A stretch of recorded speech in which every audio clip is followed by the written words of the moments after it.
ಭಾಗಗಳನ್ನು ಯಾವ ರೀತಿ ಬೇರ್ಪಡಿಸೋದು ಮತ್ತು ಬಿಡಿ ಸ್ಥಾನ ಬೆಲೆಗಳ ಕುರಿತು ವಿವರವಾಗಿ ಹೇಳೋದು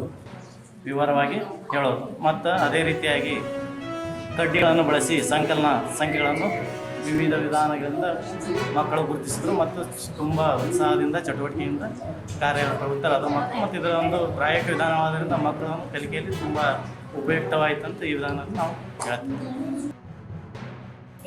ನಾನು 5ನೇ ತರಗತಿಯಲ್ಲಿ ಕಲಿತದ್ದು ಇಸುವಿನ ಏನು ಬರ್ತಿದೆ, ಈ ಸ್ಕೂಲಿಗೆ ಬಂದು ಎಲ್ಲ ಬರ್ತಿದೆ. ಸ್ವರ ವ್ಯಂಜನ ಏನನ್ನೋದು ಗೊತ್ತಿದೆ.